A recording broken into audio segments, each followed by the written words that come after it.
Olá pessoal, vamos dar início aqui à nossa aula de recursão, na nossa disciplina de pesquisa, ordenação e técnicas de armazenamento. Vamos falar sobre a definição do que é recursividade, mostrar a forma, como representar em código uma recursividade, uma função recursiva, mostrar o seu funcionamento utilizando um exemplo bastante simples, bastante prático, muito utilizado em sala de aula. O que é recursividade? A recursividade, muitos alunos já de cara já falam. A recursividade é quando a função chama ela mesma dentro dela, né? Então eu estou cria aquela assinatura daquele método e estou chamando aquele mesmo método dentro dele. De uma outra forma, observando de uma outra maneira, é como se a gente pegasse um problema e quebrasse ele em problemas menores até encontrar uma solução. A gente sabe que se eu tenho um problema muito grande, se eu for quebrar ele de menores, eu vou chegar, em algum desses casos, eu vou chegar num problema bem pequenininho e eu sei a solução. Sabendo a solução daquele probleminha, e vou repassar para os demais problemas aquela informação. Se a gente quiser tratar de uma outra maneira, de uma outra forma de se falar, é quebrar um problema em n-1, certo? Então eu tenho um probleminha, decremento ele, vou decrementando até resolver. Nem sempre você pode contar com a recursividade. Em termos assim, nem sempre a recursividade vai ser a melhor maneira de se resolver. Tá? A recursividade é como se fosse o concorrente da interação. O que você faz com um, você consegue resolver com outro. Muitos alunos têm muitas dificuldades em encontrar o caso base, que a gente vai entender já já, e os casos recursivos. E aí acabam sempre indo para a interação. As chamadas recursivas, se você pegar uma função recursiva, você de cara vê o problema, você de cara entende o problema, o que é que ele está sendo feito ali. Tá? Uma função interativa, você precisa rodar pelo menos uma vez ou outra assim, o problema para você entender o que é que está sendo feito ali. Certo? Muita gente também não utiliza a função recursiva porque tem uma certa dificuldade de depurar. Você depurar, você colocar um breakpoint no seu código é bem complicado. Já na função interativa você já tem uma facilidade muito maior. Probleminhas da nossa função recursiva. Normalmente ela é menos eficiente, certo? Por quê? Quando você vai quebrar em problemas menores, aquele problema menor, ele precisa estar gravado, aquela situação, aqueles estados precisa estar gravado em algum canto do seu computador, porque ele vai esperar por uma resposta.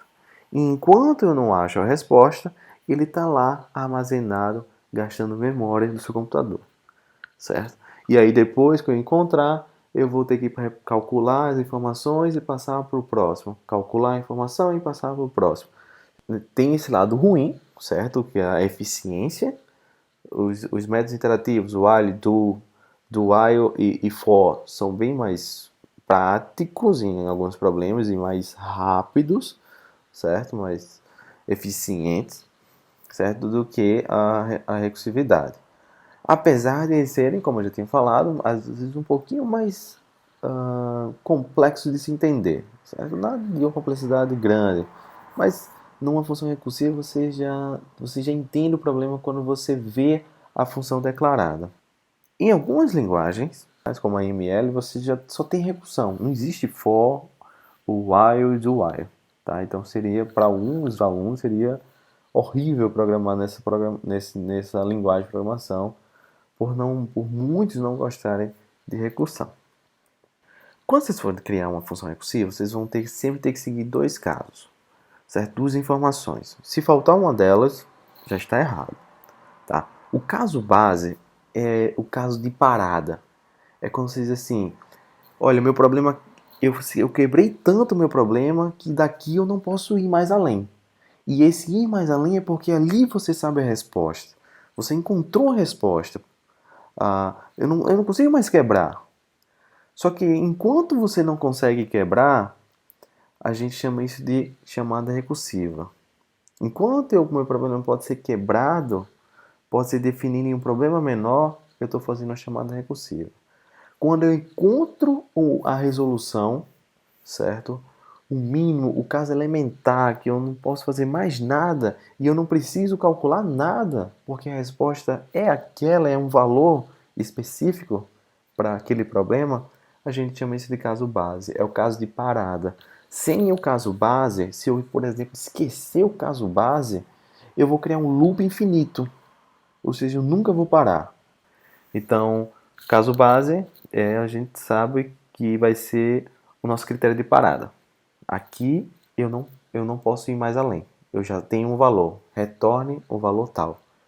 A chamada recursiva é quando você. É aí que entra a recursividade. É quando você chama a mesma função. Certo? Eu estou chamando a função x e quando eu não entro no caso base, eu vou entrar numa chamada recursiva e chamando a mesma função. Aqui a gente vai entender melhor esse esquema, né? Eu não criei um nome de uma função, eu estou dando nome função. E o nome função tem n parâmetros. Parâmetro 1, parâmetro 2 e até o parâmetro n. E aí eu sempre vou ter essas duas condições, professor? Sim, eu sempre vou ter um caso base e um retorno de função, certo? Eu posso ter vários casos bases? Posso, não tem problema. Tá? Não só necessariamente só tem um, não. Eu posso ter outros casos bases.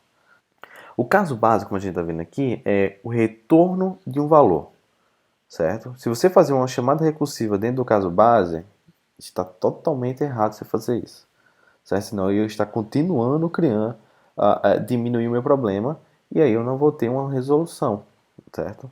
O retorno do valor é, olha, aconteceu, eu cheguei no caso menor que tem. Então, qual o valor para isso aqui? Qual é a resposta? Ah, a resposta é 5. A minha chamada recursiva vai estar praticamente sempre aqui no else. Aqui, nesse slide, apenas a parte teórica, né? Como é que é função, como é que funciona lá dentro do computador? Toda vez que a gente chama uma função recursiva, toda vez que a gente executa esse else aqui, a gente está colocando aquele estado, aquela informação, aquele problema dentro de uma pilha, lá no topo dela. Então o que é que vai acontecer?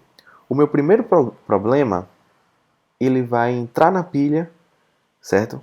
E vai ser só apenas o último a ser resolvido, porque é assim que funciona a pilha, né? O primeiro a entrar vai ser o último a sair. No caso, uma função recursiva é o primeiro a entrar vai ser o último a ser resolvido. O meu primeiro problema vai ser o último a ser resolvido. E assim, quando eu encontrar o caso base, eu vou desempilhar os outros casos, os outros estados e assim resolvendo. Toda vez que eu resolvo um estado, essa informação vai servir para o próximo, até chegar no primeiro caso, né, que vai ser, no caso, o último a ser resolvido. Aqui eu estou tentando resolver o fatorial, certo? De cara, você já... Como é que funciona o fatorial? É um valor vezes os seus anteriores, né? Fatorial de 5, que no caso seriam 5 em exclamação, né? É 5 vezes 4, fatorial. Quando chegar no zero, a gente sabe que o fatorial de zero, assim como o fatorial de 1, do fatorial de 1 é 1, certo? Aqui eu estou utilizando o zero como meu caso base. Poderia utilizar 1? Poderia, sem problemas. Vamos ver aqui na pilha, né, a minha pilha recursiva, o meu registro de atividades, para o caso do fatorial de 4. O fatorial de 4, a gente sabe muito bem que é 4 vezes 3 vezes 2 vezes 1. Multiplicando tudo isso, vai dar 24, tá? Como é que está ali no canto direito da tela. Mas como é que a recursividade ia funcionar? Aqui eu comprimi o valor, né? Eu comprimi o nome da função, senão não ia caber. Mas fatos, vejam como fatorial, tá bom? Então eu coloquei fatorial de 4. Eu chamei a função fatorial e disse que n vai ser 4. O que é que ele vai fazer? 4 é igual a zero? É não. E eu não sei, então quanto é fatorial de 4. Eu vou ter que quebrar isso em um problema menor. E aí eu vou fazer a execução do else. Quem é n? 4 vezes fat, né, fatorial, de 3. Só que o fatorial de 3 eu não sei qual é o valor. O que eu vou fazer? Chamar de novo a função recursiva, né? Porque 3 não é igual a zero, então 3 vezes o fatorial de 2. Como eu também não sei o fatorial de 2, eu vou fazer 2 vezes o fatorial de 1. Como eu ainda não sei o fatorial de 1, eu vou fazer 1 vezes o fatorial de 0. Opa, o fatorial de 0, eu sei qual é a resposta. É o valor 1. Do lado direito, é como se eu estivesse desempilhando. Vamos fazer o contrário agora, né? Vamos resolver nosso problema. Quem é o fatorial de 0? É 1. 1 vezes 1 é quanto? 1. Então, o fatorial tanto de 1 como o fatorial de 0 é 1. Então, quando for para resolver o fatorial de 2, que precisa do fatorial de 1, eu vou fazer 2 vezes. Quem é o fatorial de 1? 1. 2 vezes 1, 2. Então, o fatorial de 2 também é 2. Para resolver o fatorial de 3, era 3 vezes o fatorial de 2. Quem é o fatorial de 2? 2. 3 vezes 2, 6. Então, o fatorial de 3 é 6. E o fatorial de 4? É 4 vezes o fatorial de 3. E o fatorial de 3 é quanto? 6. Então, 4 vezes 6, 24. Encerrando assim a execução da função recursiva. Beleza? Todos os problemas vão ser resolvidos dessa maneira? Boa parte, tá? Mas nem sempre você vai encontrar um valor multiplicando a função. Às vezes pode ser somando, às vezes pode ser diminuindo. No próprio e-book, vocês vão ver que tem um probleminha lá que é uma soma, né? N mais o nome da função, N menos 1. Quando a gente vai utilizar? Em problemas complexos, certo? Onde a chamada recursiva é mais simples de ser feita, é melhor a gente utilizar. Mesmo que a gente perca em poder computacional, a gente sabe que a gente não pode passar muito tempo desenvolvendo um algoritmo para resolver aquele problema. Tá? Então, se a gente for usar a função interativa, a gente perde muito tempo. Enquanto uma chamada recursiva, de cara você consegue resolver. Claro que vocês precisam praticar, né? Não é uma coisa tão trivial de cara que você pega e faz, esse problema aqui vai ser resolvido assim. Tá? Então, muita gente não consegue utilizar a função recursiva, não porque ela é complexa, não porque ela é difícil, mas é porque não treina. Não treina os casos bases, não treinam as chamadas recursivas. A ideia da chamada recursiva a gente também chama de dividir para conquistar, né? Porque é como se eu tivesse dividindo o meu problema para chegar no problema maior, certo? Para resolver o problema maior. Então, estou dividindo para conquistar. A gente vai utilizar isso no Quicksort, que é um algoritmo de ordenação que vocês vão ver também nessa disciplina mais à frente. Tá bom? E em árvores binárias, né, se vocês forem ver a forma de percorrer uma árvore em pré-ordem, em pós-ordem, em ordem, ou fazer uma inserção, uma remoção, ou uma busca, é muito mais simples vocês fazerem de forma recursiva, tá bom? Qualquer dúvida, vocês têm a ferramenta Fale com o Professor, deixem lá suas dúvidas, certo? Sobre a atividade 1, que vai cair aqui sobre recursão, ou se for uma dúvida muito complexa, aí vocês mandam um e-mail, claro que eu acho que não vai ser tão necessário, e espero que o vídeo contribua aqui para o entendimento, para um bom entendimento do que é recursão.